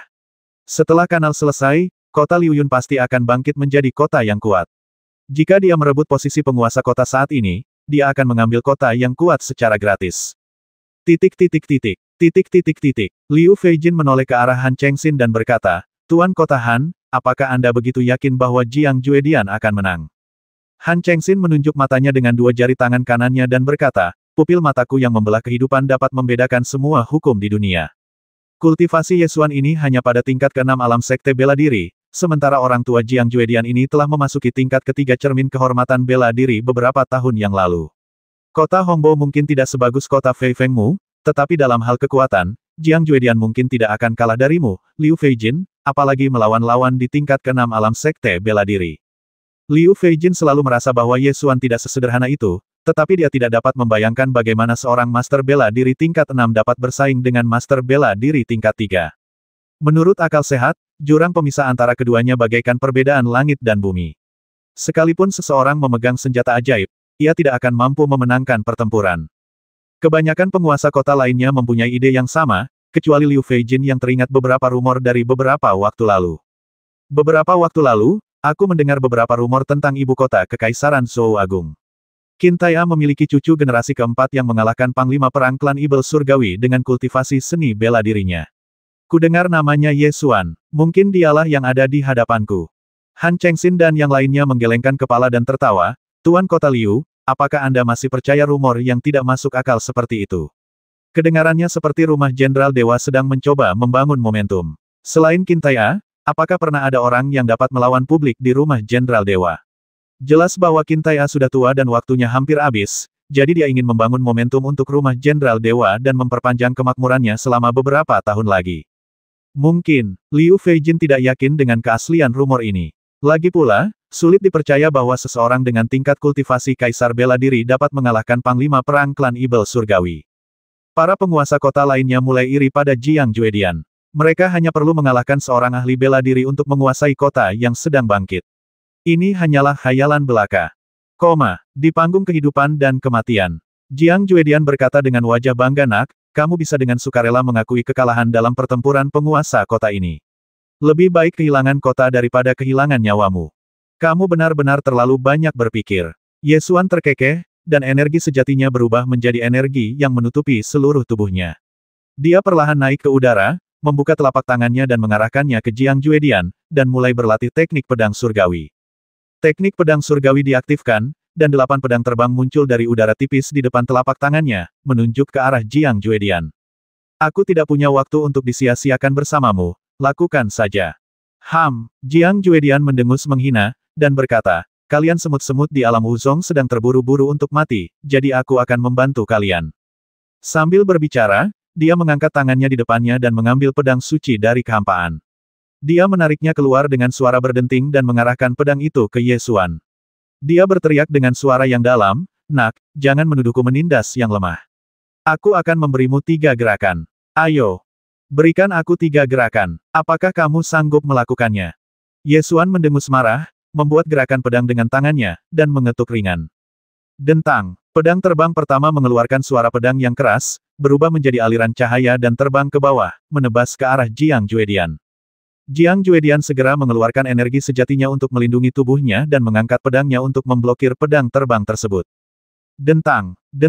Cahaya pedang menebas ke bawah, dan pedang di tangan Jiang Juedian terguncang oleh pedang terbang itu dan hampir terlepas dari tangannya. Hampir pada saat yang bersamaan, energi sejati pelindung tubuhnya hancur, dan pedang terbang pertama menembus langsung tanah di bawah kakinya, hanya berjarak 3 inci dari memotong benda di antara kedua kakinya. Pada saat ini, Jiang Juedian segera tahu bahwa kekuatan pemuda di depannya jauh melampaui ranah Wuzong. Pedang tadi hampir menjatuhkan pedang di tangannya, dan dia masih merasakan sedikit rasa sakit di telapak tangannya. Namun, dalam serangan pedang tadi, Ye Xuan tidak menggunakan banyak kekuatan sama sekali. Dia hanya mengetuk jari-jarinya dengan ringan dan dengan santai menyerang dengan pedang, tetapi pedang itu memiliki kekuatan seperti itu. Ye Xuan menggerakkan telapak tangannya untuk mengendalikan pedang terbang kedua, mengangkat sudut mulutnya dan bertanya, "Apakah kamu masih akan memberiku 3 gerakan?" Jiang Juedian menelan ludahnya dan mendengus dingin, "Nak, berhentilah bersikap sombong. Ambil pedangku dulu, dan aku akan melihat apa yang bisa dilakukan oleh seorang master sekte bela diri sepertimu untuk melawanku." Saat dia berbicara, dia berteriak keras, dan energi sejatinya meledak ke langit, menggunakan teknik pedang suci kota Hongbo untuk membasmi Ye Xuan. Cahaya pedang berubah menjadi meteor, melesat melintasi langit, dan menebas dengan kekuatan Bima Sakti. Ini adalah pedang meteor dan belalang. Liu Feijin mengangkat alisnya dan segera mengenali teknik pedang ini. Han Chengxin segera berkata, "Jiang Juedian benar-benar kejam. Dia menggunakan keterampilan unik kota Hongbo segera setelah dia menyerang. Dia tidak bermaksud memberi lawannya kesempatan untuk bertahan hidup." Jiang Juedian menebas dengan pedangnya, seperti belalang yang terbang di langit, menebas dengan kekuatan yang tak terhentikan. Tepat pada saat cahaya pedang mendekati Ye Xuan. Ye Xuan perlahan mengangkat tangan kanannya, melepaskan pikiran spiritualnya, membuka medan gaya pengendali pedang, dan memblokir pedang meteor lokas. Pedang meteor dan belalang menebas dan menerobos ke medan gaya pengendali pedang. Medan gaya pengendali pedang itu bagaikan lapisan-lapisan kaca berbentuk berlian, hancur berkeping-keping, tetapi pada saat yang sama medan gaya pengendali pedang itu hancur berlapis-lapis, kekuatan pedang meteor lokas pun berkurang drastis. Pada saat pedang meteor dan belalang mencapai Ye Xuan, kekuatannya hanya 1/10 dari sebelumnya. Ye Xuan mengulurkan 2 jari, menjepit ujung pedang, tersenyum, dan menatap Jiang Juedian. Jiang Juedian sedang memegang pedang suci, dan hendak memotong anak laki-laki di depannya menjadi 2 bagian, tetapi saat dia hendak berhasil, dia dijepit oleh 2 jari lawannya. Matanya tiba-tiba membelalak, dengan ekspresi tidak percaya di wajahnya. Setiap prajurit di benua Kyushu tahu betapa sulitnya menjepit pedang lawan dengan jari-jarinya.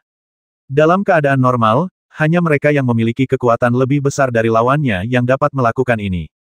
Namun, sekarang Ye Xuan menggunakan 2 jari untuk mencubit pedang Jiang Juedian. Ye Xuan mengangkat sudut mulutnya dan menatap Jiang Juedian, tersenyum tipis, "Sudah kubilang, kau benar-benar terlalu banyak berpikir. Dengan kekuatanmu, kau masih jauh dari menang melawanku." Setelah mengatakan itu, Ye Xuan berteriak dengan suara yang dalam, dan kitab suci Dewa Perang Kuno mulai bekerja. Lapisan cahaya ilahi abadi menyala di tangan kanannya, lalu dia memutar jari-jarinya dengan kuat. Ding! Pedang suci itu patah dengan suara keras, dan Ye Xuan memegang ujung pedang itu dan menghantamkannya ke dada Jiang Juedian, meledakkannya. Para penguasa kota yang melihat kejadian ini semua membelalakan mata mereka karena terkejut. Jiang Juedian terjatuh dengan keras ke dalam debu, mengakhiri pertempuran untuk penguasa kota yang telah ia mulai. Pertarungan untuk memperebutkan penguasa kota ini datang dan berlalu dengan cepat, dan hasilnya diputuskan hanya dalam beberapa tarikan napas. Semua penguasa kota yang hadir menunjukkan ekspresi terkejut di wajah mereka. Mereka tidak menyangka bahwa sekte bela diri bisa sekuat itu. Dapat dikatakan bahwa dia mengalahkan Martial Honored One hanya dengan satu gerakan. Beberapa penguasa kota, termasuk Han Chengxin, awalnya memiliki ide lain. Mereka ingin melancarkan perang penguasa kota melawan kota Liu Yun seperti Jiang Juedian. Akan tetapi, sekarang mereka semua mulai mengundurkan diri dari hati mereka. Mereka bertanya-tanya apakah mereka memiliki kekuatan untuk mengalahkan Jiang Juedian dengan satu gerakan, tetapi pemuda di panggung hidup dan mati itu berhasil melakukannya. Dua jari yang digunakannya untuk mematahkan pedang suci itu berada di luar imajinasi mereka. Di luar imajinasi mereka teknik hebat macam apa yang bisa membuat jari-jari itu lebih kuat daripada senjata suci. Setelah Ye Xuan membasmi Jiang Juedian, dia melambaikan tangannya untuk mengembalikan ke-8 pedang terbang tingkat rendah ke dalam cincin penyimpanan, lalu berbalik dan menatap ke-11 penguasa kota yang tersisa. Kota Liu Yun sudah di sini, siapapun yang menginginkannya, silakan tantang aku. Alasan aku bersedia duduk dan bernegosiasi denganmu adalah karena kita semua adalah manusia. Jika boleh memilih, aku lebih suka memilih klan setan langit sebagai lawanku, tetapi jika ada di antara kalian yang ingin menghentikanku, aku tidak keberatan melenyapkan mereka. Liu Feijin awalnya khawatir bahwa kanal tersebut akan merusak lingkungan perairan Lushui, jadi ia ingin menghentikan pembangunan kanal tersebut. Namun, setelah mendengarkan penjelasan tentang kanal tersebut, ia tidak lagi meragukannya. Dia menangkupkan kedua tangannya dan berkata, "Jangan khawatir, Tuan Kota Ye. Aku di sini hanya untuk menjaga lingkungan Sungai Lushui. Karena Anda telah menjamin bahwa kanal itu tidak akan mengeringkan Sungai Lushui, aku percaya padamu. Setelah kembali ke kota Feifeng, aku akan mengirim 100.000 warga sipil untuk membantu Tuan Kota Ye menggali kanal."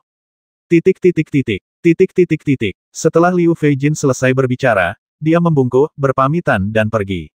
6 penguasa kota lainnya pergi bersamanya. Han Chengxin dan 4 orang lainnya pun pergi. Setelah melihat kekalahan Jiang Juedian, mereka tahu bahwa mereka tidak akan menang dan hanya bisa pergi dengan marah. Setelah pertempuran penguasa kota berakhir, Ye Xuan kembali ke rumah penguasa kota dan bertemu Huo Jiping lagi. Huo Jiping adalah komandan pengawal pribadi Qin Tai'a. Dia biasanya mengikuti Qin Tai'a dari dekat. Dia tiba-tiba datang ke kota Liu Yun. Pasti ada sesuatu yang sangat penting. Komandan Huo, apakah ada hal penting yang membawa Anda ke kota Liu Yun? Ye Xuan bertanya setelah duduk. Huo Jiping membungkuk dan menjawab, "Tuan, saya datang ke sini dengan kata-kata jenderal."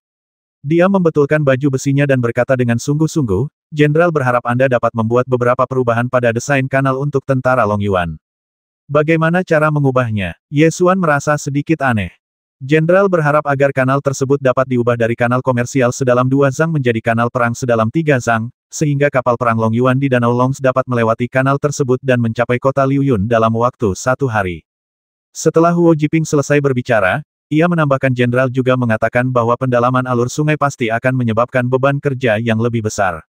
Oleh karena itu, jenderal akan mengirim pasukan ke kota Tufang untuk mulai menggali kanal dari kota Tufang, dan berusaha menggali sepanjang 800 mil dalam waktu 2 bulan untuk menyambung bagian yang digali oleh Tuan Muda. Mengingat struktur kapal dagang benua Kyushu saat ini, jika terusan tersebut hanya digunakan oleh kapal dagang, saluran sungai sedalam 2 meter sudah cukup. Akan tetapi, draft kapal perang jauh lebih besar dibanding draft kapal niaga. Oleh karena itu, jika menggunakan kapal perang, persyaratan kedalaman dan lebar sungai harus lebih tinggi. Setelah mempertimbangkan dengan saksama, Ye Xuan setuju, "Baiklah.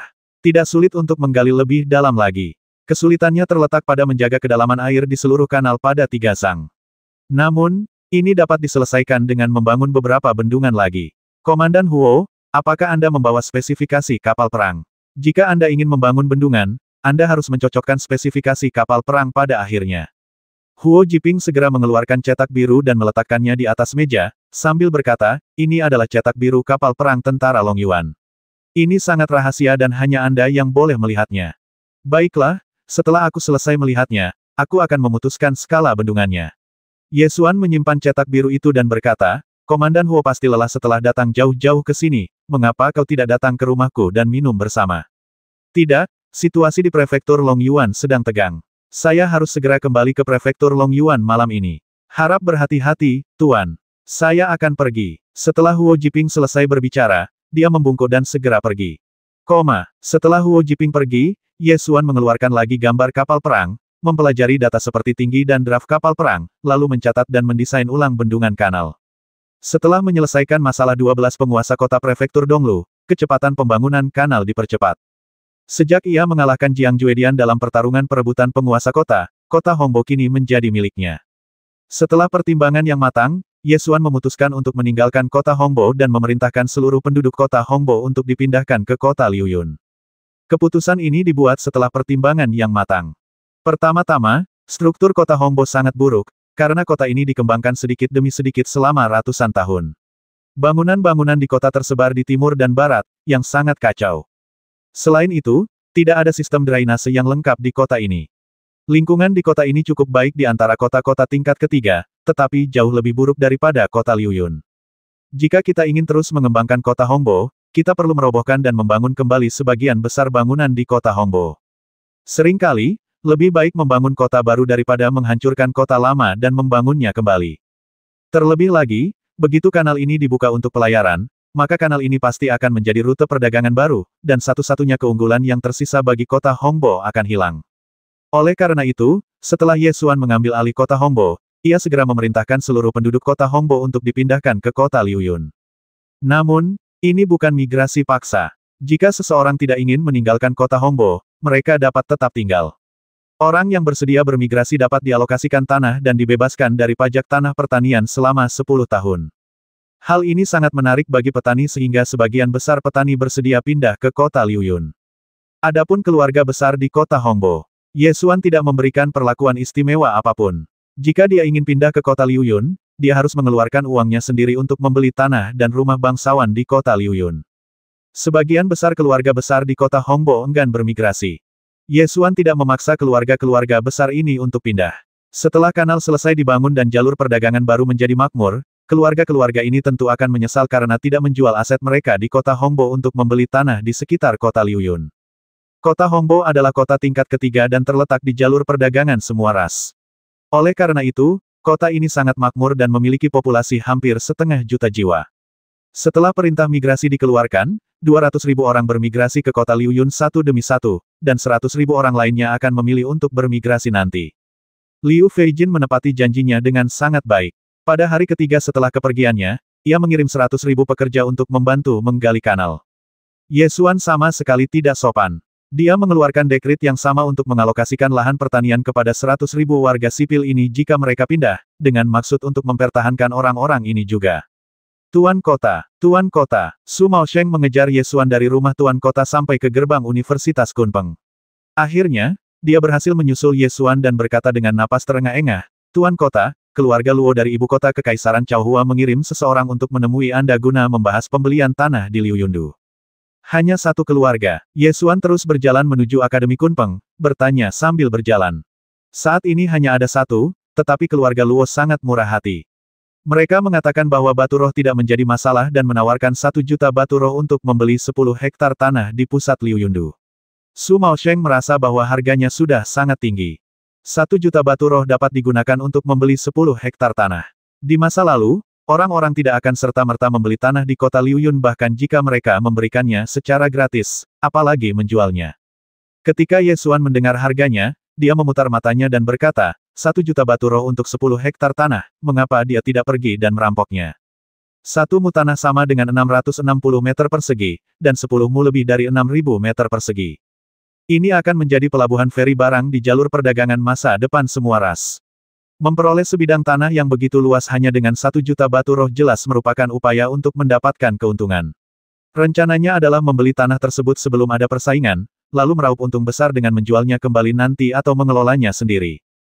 Ketika Su Maosheng mendengar ini, dia tertegun sejenak dan berkata, Tuan Kota, itu 1 juta batu roh, bukan 100. Benar sekali. Katakan saja padanya bahwa 1 juta batu roh cukup untuk menyewanya selama setahun. Jika dia ingin membelinya, biarkan dia pergi dan merampoknya. Ye Xuan mengeluh. Su Maosheng mengikuti di belakang dan terus bertanya Tuan Kota, berapa harga yang akan Anda setujui? Berikan saya harga terendah secara psikologis. Harga cadangan tidaklah penting. Jika ada keluarga yang datang untuk membeli tanah di Liu Yundu di masa mendatang, mereka tidak perlu memberi tahu saya. Jangan negosiasikan harga dengan mereka. Biarkan mereka sendiri untuk saat ini. Tunggu sampai ada 1000 keluarga yang ingin membelinya sebelum Anda memberi tahu saya. Ye Xuan berkata sambil berjalan langsung ke Kunpeng College. Su Maosheng tertinggal di sana, tertegun untuk waktu yang lama. Su Maosheng tidak dapat memahami pikiran Ye Xuan sejenak, tetapi dia harus melakukan apapun yang dikatakan penguasa kota. Dia hanya bisa pergi dan menenangkan keluarga Luo terlebih dahulu, berpikir bahwa mungkin mereka dapat melanjutkan pembicaraan. Ye Xuan terhuyung-huyung ke gerbang perguruan tinggi dan mendengar pertengkaran di gerbang. Sebuah suara yang sedang dalam proses mengubah suaranya berteriak, bukankah kamu mengatakan bahwa kamu dapat belajar dan bekerja paruh waktu di sini? Mengapa kamu tidak mengizinkanku masuk? Anda terlalu kotor dan kondisi kebersihan Anda tidak memenuhi standar. Anda tidak diizinkan masuk. Para penjaga Akademi Kunpeng dengan tegas menghentikan pria itu di luar gerbang. Ye Xuan berjalan mendekat dan melihat seorang anak laki-laki yang kurus, berkulit gelap, dan pangkemping dengan kulit serigala yang kotor di punggungnya. Kulitnya mengeluarkan bau busuk karena belum dikupas dengan cukup bersih dan belum diolah sebelumnya. Pemuda berkulit gelap itu berkata dengan marah, "Ku dengar kau bisa bekerja dan belajar paruh waktu di sini, jadi aku berjalan kaki selama 10 hari 10 malam dan mendaki 10 gunung untuk sampai di sini. Sekarang kau bahkan tidak diizinkan masuk ke pintu. Jadi rumor tentang bekerja dan belajar paruh waktu juga salah." Ketika penjaga itu melihat Ye Xuan datang, dia langsung ingin membungkuk dan memberi hormat. Ye Xuan melambaikan tangannya untuk membiarkannya pergi, mengamati pemuda berkulit gelap itu, dan berkata, "Memang benar kamu sedang belajar dan bekerja paruh waktu. Para penjaga tidak melarangmu masuk, tetapi mereka tidak melarangmu masuk dalam keadaan kotor. Jika kamu masuk seperti ini, wanita yang sedang menyapu halaman harus mengikutimu dan menyebarkan kapur untuk mendisinfeksi." Pemuda berkulit gelap itu menunduk melihat penampilannya, lalu menatap permukaan jalan Akademi Kunpeng yang sangat bersih. Ia sedikit malu dan menggaruk kepalanya sambil berkata, "Begitu ya, aku melihat sungai saat aku datang ke sini. Aku akan pergi ke hilir untuk mencuci muka sebelum kembali." Setelah berkata demikian, anak laki-laki yang kurus dan berkulit gelap itu pun berjalan mengikuti arus sungai. "Tunggu sebentar," Ye Xuan memanggilnya, melambaikan tangan kepada penjaga, mengeluarkan jubah seni bela diri bersih dari Akademi Kunpeng, menyerahkannya dan berkata, "Aku akan meminjamkanmu jubah ini. Jika kamu dapat lulus ujian akademi dan tetap tinggal, maka jubah ini akan menjadi milikmu. Jika kamu gagal, kamu dapat membawanya kembali sebagai kenang-kenangan." Anak laki-laki yang berkulit gelap dan kurus itu ragu-ragu sejenak, lalu mengambil jubah bela diri berwarna biru langit, membungkuk, mengucapkan terima kasih, dan kemudian berlari cepat ke hilir sungai. Tepat pada saat ini, suara keras terdengar dari Akademi Kunpeng. Wah! Ye Xuan merasakan fluktuasi kekosongan yang sangat kuat datang dari akademi. Tidak tahu apa yang terjadi, dia dengan cepat berjalan menuju akademi. Di belakang Akademi Kunpeng, sekelompok anak sedang bermain di ruang terbuka di depan gunung. Gai dan Tong berdiri di bawah naungan pohon yang jauh dari keramaian, memperhatikan kerumunan yang asyik bermain-main. Tiba-tiba, seorang anak laki-laki berusia sekitar 10 tahun datang, menatap mereka, menyeringai memperlihatkan 2 gigi depannya, dan berkata, "Apakah kalian baru di sini? Kemarilah dan bermainlah denganku. Kita akan berteman mulai sekarang." Kemudian dia mengulurkan tangannya ke arah Tong dan ingin memegang tangan kecil Tong. Dia mengangkat alisnya dan berkata, "Pergi." Anak laki-laki itu tidak menanggapinya dengan serius dan berkata sambil tersenyum, "Jangan takut, aku yang terbaik di akademi. Jika kamu bermain denganku, aku dapat menjamin bahwa kamu tidak akan diganggu." Sambil berkata demikian, dia hendak menarik tangan Tong dengan paksa. Tong segera menyembunyikan tangannya di belakang punggungnya. Gai meraung seperti singa kecil pergi. Anak laki-laki itu masih tidak takut sama sekali dan berkata, "Kalian terlihat sama, apakah kalian kembar? Tapi kalian terlalu galak, aku tidak menyukaimu, aku menyukai adikmu." Kemudian dia melangkah maju dan ingin meraih tangan Tong. Kali ini, Gou mengamuk. Ia mengangkat tangan kirinya dan mendorongnya ke kiri. Aliran energi hampa melesat keluar dari telapak tangannya dan menghantam pohon dengan suara ledakan. Ledakan. Pohon besar itu tumbang dengan suara keras, dan pohon yang tingginya puluhan kaki tumbang dengan suara keras. Ketika anak-anak di sekitar melihat pohon besar tumbang, mereka sangat ketakutan hingga berteriak dan berlarian ke segala arah. Beberapa anak yang berlari pelan pun tergores dahan-dahan pohon. Anak laki-laki itu begitu ketakutan hingga ia jatuh ke tanah, dan batang pohon itu pun jatuh tepat di depannya, yang membuatnya sangat takut hingga ia mengompol. Tidak hanya celananya yang basah, tetapi juga sebagian besar tanah pun basah. Para tetua akademi datang dan bertanya apa yang terjadi, lalu menyuruh Gai dan Tong berdiri di bukit belakang sebagai hukuman. Gao tidak setuju dan berteriak balik, "Jangan hukum adikku. Berdirilah sampai malam, mulai sekarang," kata sesepuh akademi dengan serius. "Jangan hukum adikku," teriaknya dengan suara keras, dia tidak setuju. Tong menarik tangannya dan menghiburnya, "Kakak, mari kita berdiri bersama sebagai hukuman. Berdirilah sampai malam, kalau tidak kalian tidak akan diizinkan makan," kata sesepuh akademi itu dengan tegas. "Jangan hukum adikku." Gou tidak setuju. Dia terus berteriak dan mengulang kata-kata yang sama, dan hampir memulai perkelahian dengan para tetua akademi. Ketika Ye Xuan tiba di gunung belakang akademi, dia melihat Gai Zheng tengah berdebat dengan para tetua akademi sambil mengangkat leher. Ye Xuan berjalan mendekat, melambaikan tangannya untuk membiarkan para tetua akademi turun terlebih dahulu, lalu menatap mereka berdua. Dia berdiri di sana dengan wajah tegas dan tampak sangat marah. "Apa yang kau teriakkan tadi? Teriakkan lagi." Gao segera mengangkat kepalanya dan berteriak, "Jangan hukum adikku. Baiklah, aku akan menghukummu 2 kali lipat jumlahnya sampai malam ini." Ye Xuan melipat tangannya dan berkata dengan serius. Gao berhenti berteriak, menundukkan kepalanya dan berdiri di sana tanpa bergerak, memulai hukumannya dengan berdiri. Tong minggir dan berdiri di sana sebagai hukuman. Ye Xuan melipat tangannya dan berdiri sambil memikirkan suatu masalah. Keduanya terlahir dengan kekuatan penghancur yang besar, dan mungkin tidak pantas untuk membiarkan mereka belajar di akademi bersama anak-anak lain. Padahal, kalau dipikir-pikir lagi, kali ini keduanya tidak bersalah. Alasan mengapa dia berdiri di sudut itu hanya untuk menenangkan amarahnya. Namun, yang tidak diduga Ye Xuan adalah ketika dia diminta berdiri di sudut sebagai hukuman, dia benar-benar berdiri di sana tanpa mengucapkan sepatah kata pun hingga malam hari, tanpa perlawanan apapun. Ye Xuan berdiri bersamanya sampai malam dan bertanya, "Tahukah kamu mengapa aku menghukummu?" "Saya tidak tahu," jawabnya singkat, "karena kamu tidak mengendalikan kekuatanmu dengan baik dan melukai orang-orang yang tidak bersalah." Ye Xuan menegur dengan serius. Dia mendengarkan dengan diam tanpa membantah.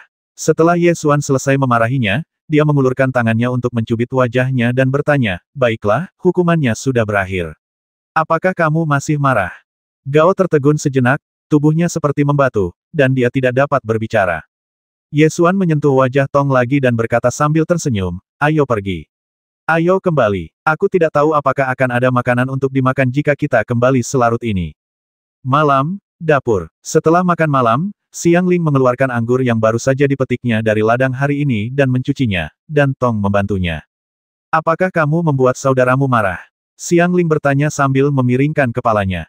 Tong mengangguk dan menjawab, "Ya, adikku dihukum berdiri."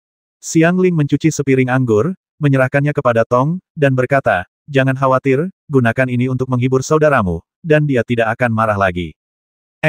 Tong Duan mengambil piring dengan kedua tangan, berjalan keluar dapur dan datang ke pohon jujube di halaman. Ye Xuan sedang berbaring di kursi malas, menggoyangkan kakinya dengan santai. Ketika dia melihat Tong datang sambil membawa piring, dia duduk, memangkunya, dan menggodanya, "Kenapa kamu tidak tidur selarut ini?" Sebelum dia bisa menyelesaikan kata-katanya, Tong mengambil sebuah anggur dan memasukkannya ke dalam mulutnya, menghentikannya berbicara.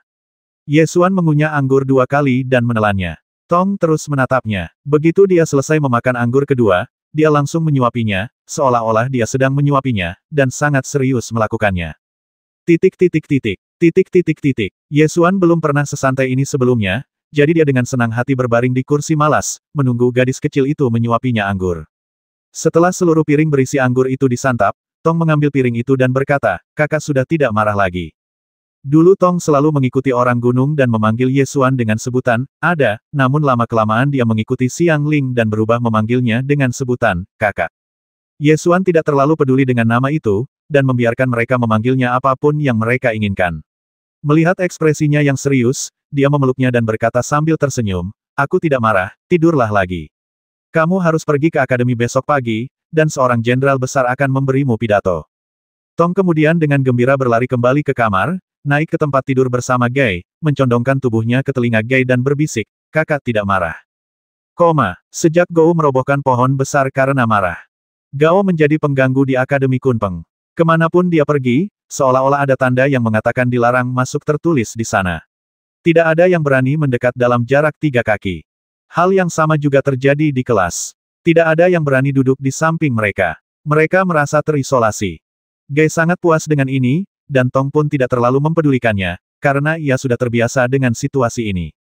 Hanya Zhao Er yang berani duduk di sebelah mereka. Dia adalah teman yang dikenal Ye Xuan secara pribadi. Gai tidak mengusir Zhao Er, jadi mereka bertiga tetap bersama, lalu membentuk lingkaran zona isolasi dalam jarak 3 kaki. Tidak ada yang berani mendekat. Pagi selanjutnya, di alun-alun pusat Akademi Kunpeng, di depan patung batu Kunpeng, lebih dari 3.000 siswa Akademi Kunpeng berkumpul. Setelah lebih dari setahun belajar, anak-anak ini menjadi sangat disiplin dan berbaris rapi dalam 20 baris. Ye Qingyang berteriak duduk. Lebih dari 3.000 anak mengenakan jubah seni bela diri Kunpeng duduk bersila dan menunggu dengan tenang. Ye Qingyang berkata dengan keras, hari ini, Akademi telah mengundang seorang jenderal yang telah mengalami banyak pertempuran. Dia telah bertempur dalam pertempuran berdarah dengan pasukan klan Ibel Surgawi di Provinsi Longyuan selama lebih dari 10 tahun. Dia telah melihat Ibel Surgawi yang paling kuat dan membasmi Ibel Surgawi yang paling brutal. Hari ini, biarkan dia memberitahu semua orang tentang apa yang telah dia alami. Begitu dia selesai berbicara, sebuah kursi roda kayu berderit ke platform tinggi di depan patung batu Kunpeng.